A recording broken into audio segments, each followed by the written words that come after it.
quero agradecer os alunos por essa oportunidade de estar fazendo a vez deles. Né? Tudo bem com vocês? Sim.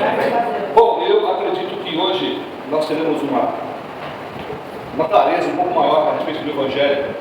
Eu estava comentando agora com o pastor a necessidade, às vezes, de a gente repetir algumas coisas, porque muda, né? Às vezes a gente escreve de um jeito e o público muda. Então a gente tem que levar um consenso para que todos possam, a maior número de pessoas, terem o mesmo tipo de entendimento. Porque, querendo ou não, quando nós subimos aqui para anunciar ou falar qualquer coisa, nós estamos criando uma consciência coletiva de fé. Né? E assim nós temos a nossa identidade de igreja. Todos, né, crerem da mesma forma, entenderem da mesma maneira. E, obviamente, uma igreja, mesmo que seja uma pregação, ela é um lugar onde a aula está sendo dada. A despeito de tudo, você está sempre recebendo um ensinamento.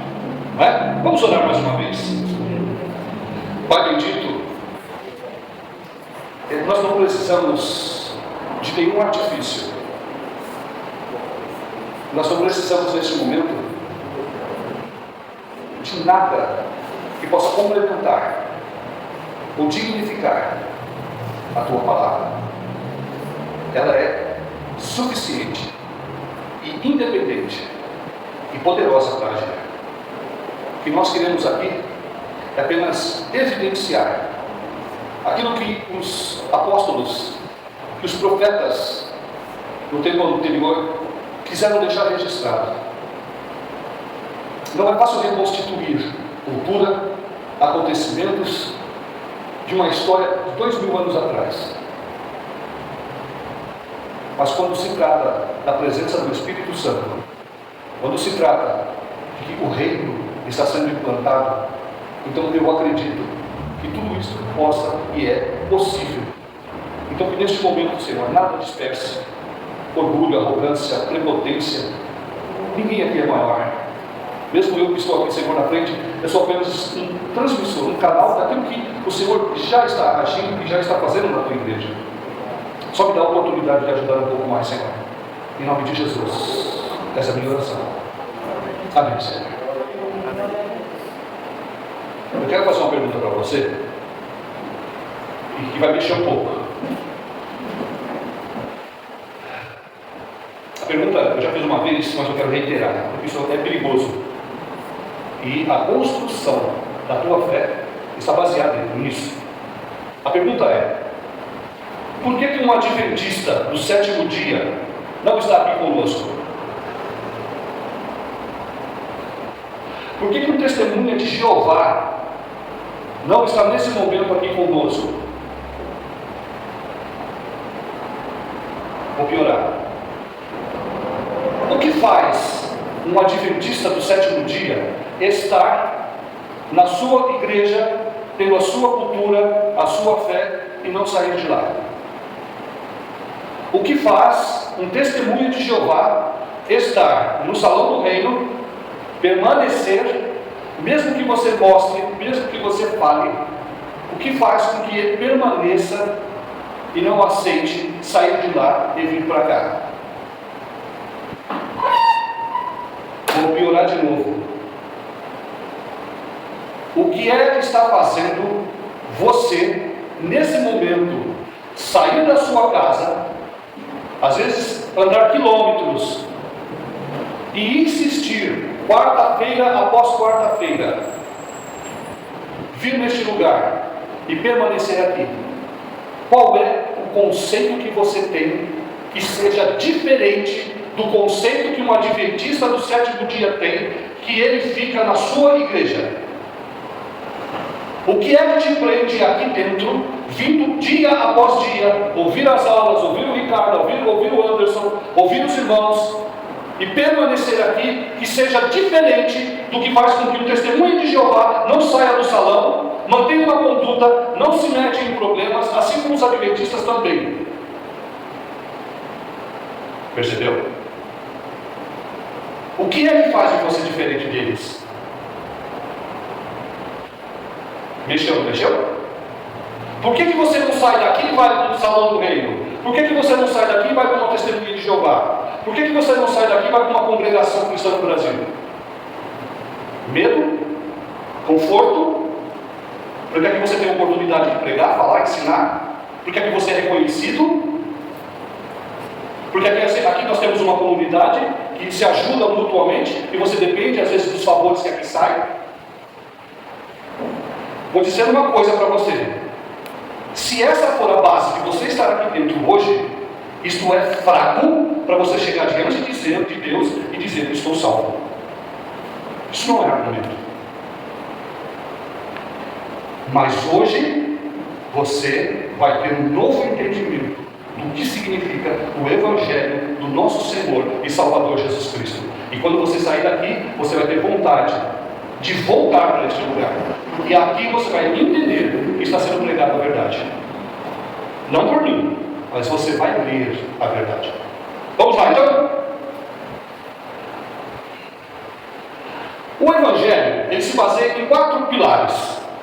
4 conceitos fáceis. Primeiro deles, entender o Evangelho. Se você não entende o Evangelho, você não está sedimentado, você não está sobre uma base de conhecimento, não está numa base de entendimento firme. A segunda coisa, que é o segundo pilar, é ter um encontro pessoal com Jesus. Não é um encontro pessoal com a convicção que o Anderson traz. Não é ter uma convicção baseada no que o testemunho de Jeová se apoia, porque eles também têm convicções. Por isso que eles estão lá. O que eles ensinam lá convence. O que nós ensinamos aqui convence. Mas aí é que está, onde fica a diferença? O que aqui vai ter que lá, se você peneirar, não sobra nada, não fica nada. A terceira coisa, mudança de comportamento. Então, conhecer o Evangelho, ter um encontro real com Jesus e ter uma mudança de comportamento. E não estou dizendo aquele comportamento que o cara sai da cadeia e vira mãozinho. Não é isso. A mudança de comportamento é a mudança de comportamento em fé. Antes eu cria desse jeito, agora eu estou entendendo o Evangelho e crendo de outra maneira. Então, o meu comportamento agora, ele é um reflexo da minha fé. Terceiro pilar. E o quarto pilar, que fala assim: você é a igreja, é estar cheio do Espírito Santo. Se não estiver o Espírito de Cristo, este tal não é dele. E isso não sou eu que te ensino. Isso vai ser algo que acontece. E é isso que nós queremos mostrar para você. Você vai sair daqui com vontade de ficar na igreja, mas livre de 4 paredes. Você vai ser um colaborador, porque a igreja é você. É totalmente diferente do que se prega por aí. O que se prega por aí é você ser dependente de um sistema de culto. O Evangelho é uma individualidade, é Cristo em vós, a esperança que a glória de Deus quer. Conseguiu entender? Gênesis 1. É bom que aparece para mim também aqui. Gênesis 1. Presta atenção. No princípio, fala. Isso, agora sai do túmulo e fala. No princípio, quem que criou? Deus. Quem que criou? Deus. A palavra está dizendo aí Deus. No caso aí, no original é Elohim, tá? Mas isso não tem problema, é Deus mesmo. Deus criou. Agora vamos ver João 1:1. O Evangelho de João 1:1. Esse aqui é um novo princípio. Lá é o princípio da criação. Esse aqui é o princípio do reino espiritual. Esse princípio de João, ele é antes do princípio da criação. Então João, o evangelista João, o apóstolo João, que escreveu o Apocalipse, que escreveu as 3 cartas, ele disse isso, mas você não vai encontrar em nenhum outro apóstolo dizendo. Isso é particular do apóstolo João. Ele diz: No princípio era o Verbo. E o Verbo e o Verbo era Deus. E o Verbo era Deus. E o Verbo era Deus. O verbo aqui para as outras línguas entra como logos. Eles têm dificuldade para entender. Mas na nossa tradução nós ficamos fininhos, porque logos significa também verbo. O verbo numa oração, você sabe o que ele produz? Ele produz a ação. Se eu digo, João andava para casa. Se eu tirar o verbo, como é que fica? João para casa. Mas o que ele fazia? Ele ia, voltava, chorava, cantava, pulava. O verbo é ação. Sabe o que está dizendo aqui? Quem criou os céus e a terra no início? Deus. O que o versículo 1 está dizendo? Que no princípio era o verbo. O verbo estava com Deus. Quem criou os céus e a terra, igreja? Deus. Jesus Cristo. Este é o mistério que estava escondido. No princípio era o verbo estava com Deus, e o verbo era Deus. Jesus é a palavra de Deus.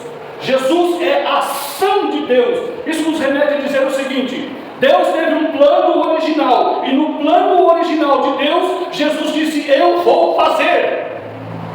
Porque no verso de baixo diz, no 3, todas as coisas foram feitas por Ele, e nada do que foi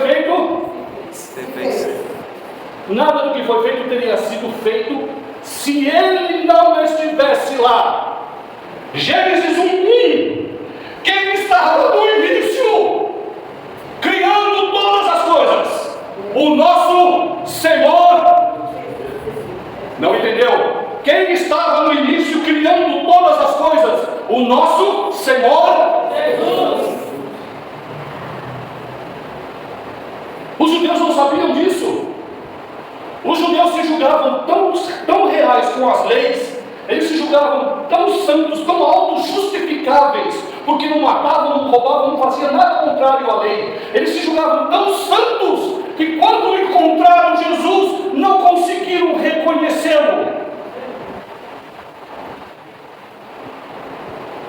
Não existe uma igreja que não seja fundamentada em cima de Jesus para ser chamada de igreja de Deus, a igreja do Deus vivo. Se Jesus não é pregado como o Senhor da criação, como o Senhor da salvação, essa igreja não pertence ao Senhor. Começou a entender o Evangelho?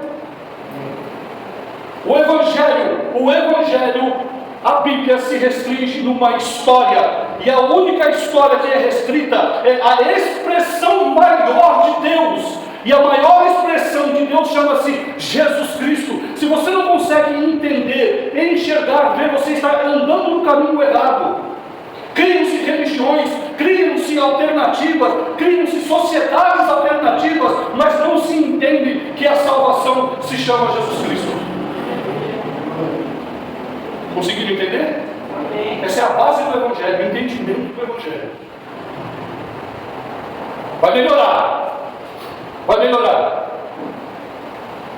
Em Gênesis 1:3. Em Gênesis 1:3, o que ele disse? E Deus disse? Deus disse, haja luz. Só que o sol foi criado no quarto dia.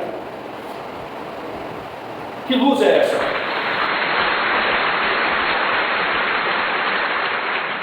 Na Explore, quem vai fundo é você.